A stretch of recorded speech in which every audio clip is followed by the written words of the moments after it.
Woo! I love my life. And that's what we all should be saying. And what's your reality? Are you liking your life? Are you loving your life? Or are you somewhere else? So, why are we talking about reality today? So, uh, it's really what shapes our world and how we view the world. But here I am, I'm a plant based advocate and I'm also a raw food chef. What am I doing talking about reality? How is that? What does that have to do with plant based? Well, one of the things that I have noticed is that, moving and transitioning to a plant based lifestyle is something that I'm helping people to do. And it's pretty simple. You eat more plants, you put more plants in your diet, you eat more vegetables and fruits and so it's simple, but it's not easy. So, why is it not easy? So, I started looking into that and I got into the mindset, looking at mindset. And I really actually ended up on my own journey in 2023, taking a transformation course myself. I transformed my life. And what I want to do is share some of what I learned with you. And over the next coming weeks, I will be sharing some things. And so today we're going to start with reality. And the model of reality that I'm going to present here, it's my truth. It's not necessarily the truth. As a matter of fact, we don't know what the truth is, but it is my truth. And I hope that you will listen to this with an open mind. And if it resonates with you, great. If you don't agree with it and it's not part of your truth, then that's fine. I'm really just here to share what I've learned because to me, it was really powerful and has made such a big difference in my life. So the first thing is that we actually can influence reality. And that is where this whole thing comes in. So you have choices. So you can just let reality happen, let your life happen, uh, do nothing about it, and then complain about what happens to you. When things happen, like your credit cards are too high, or you got in this bad situation, and it's really up to you.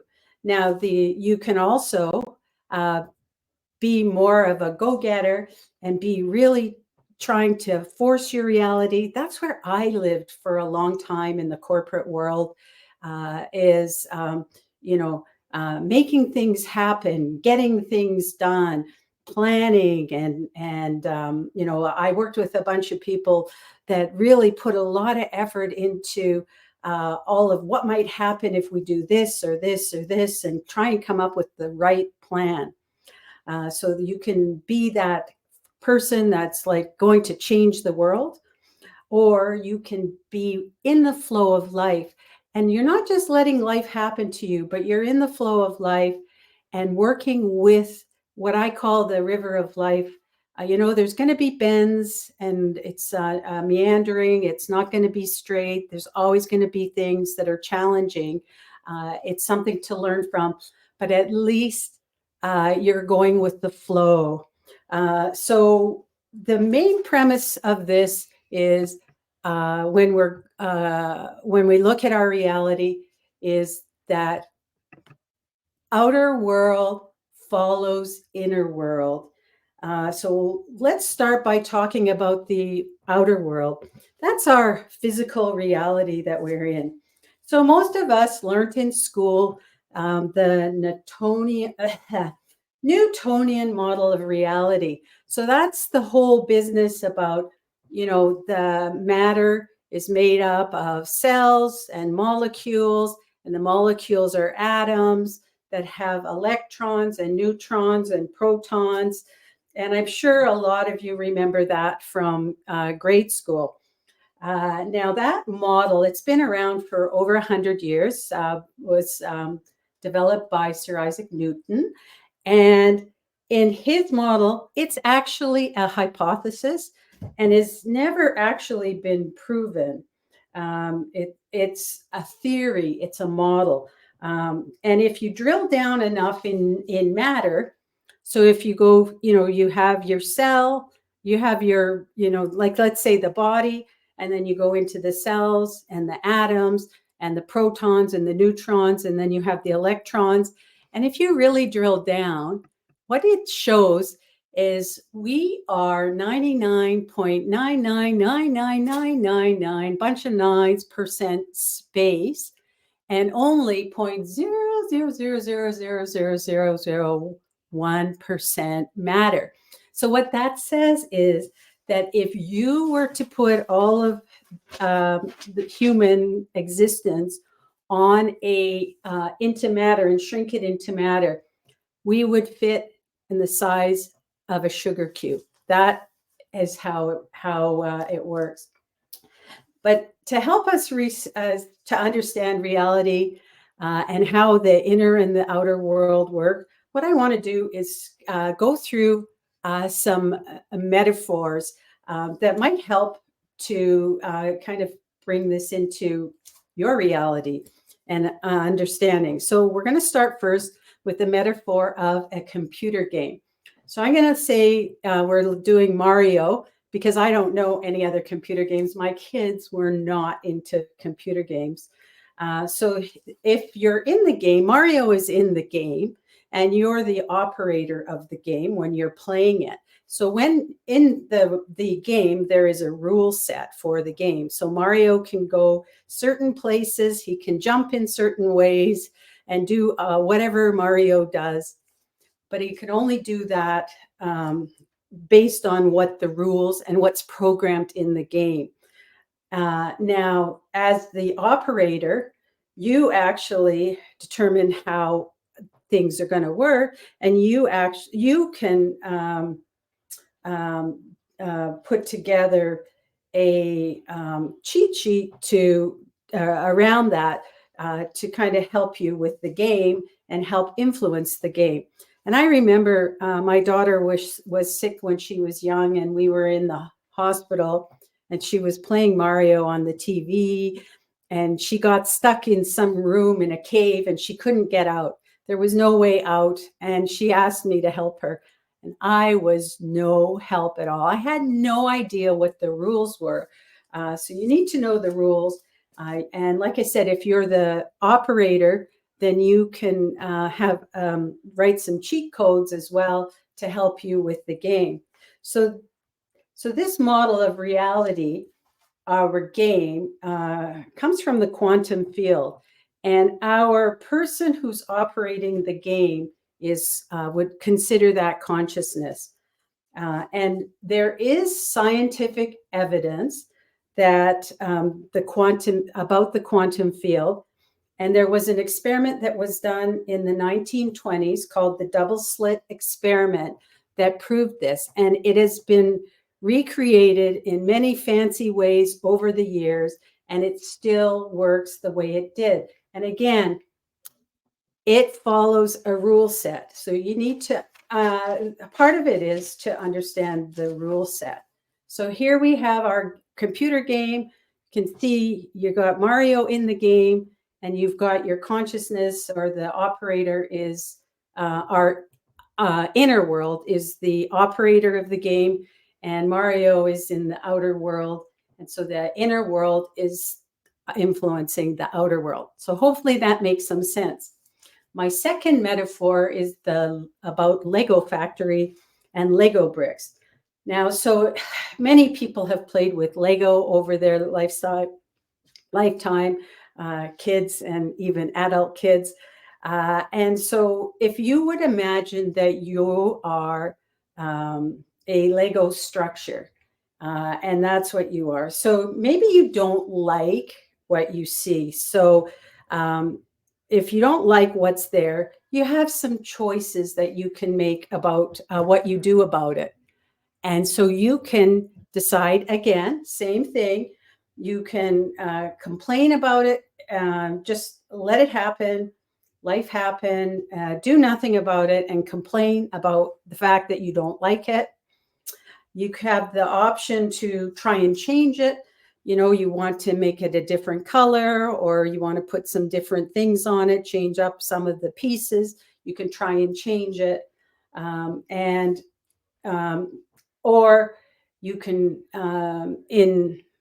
if you're in the flow, instead of trying to change it, which is a lot of effort, and the pieces are all plastic pieces that have already been set and they've been die cut, and it's hard to change them. That's a lot of work, is to go to the factory and order what you want.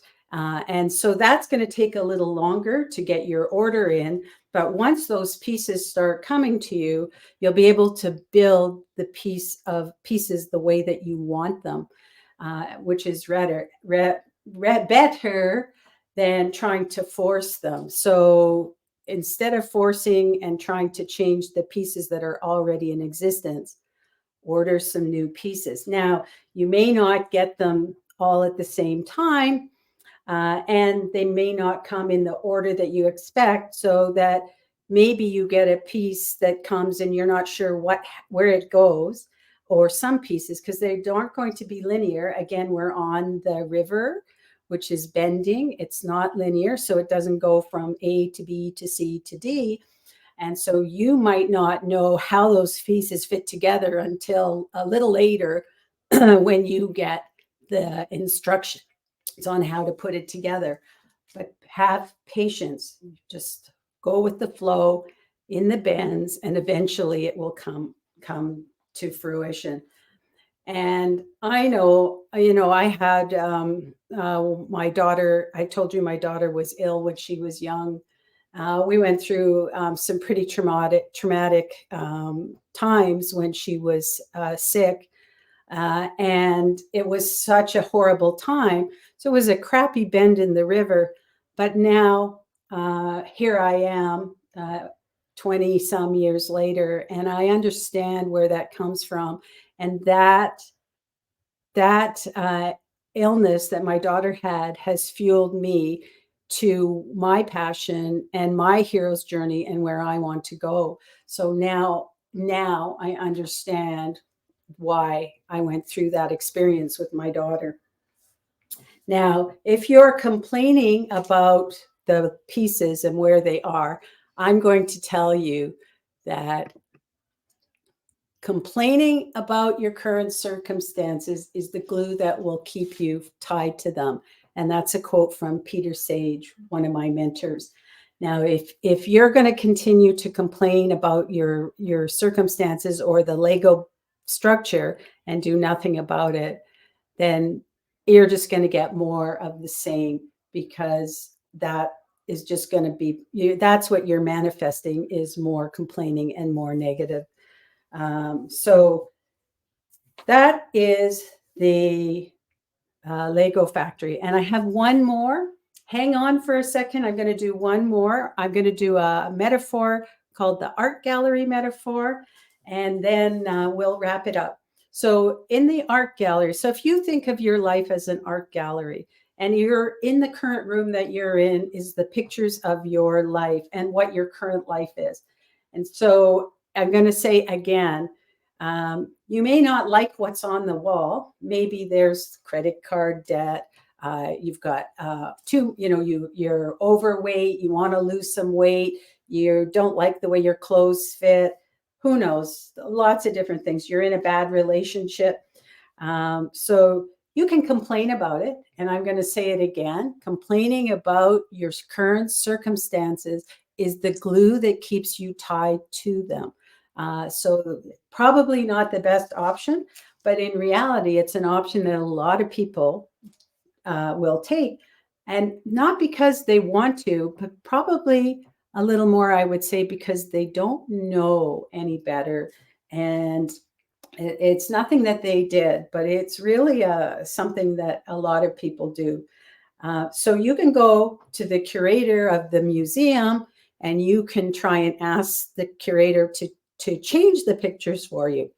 Now, if you went to the museum like the Louvre or some other museum and you ask them to change up the pictures, they're just going to laugh at you. There's no way they're going to change the pictures. So changing the pictures would be something really hard to do and probably not your best option.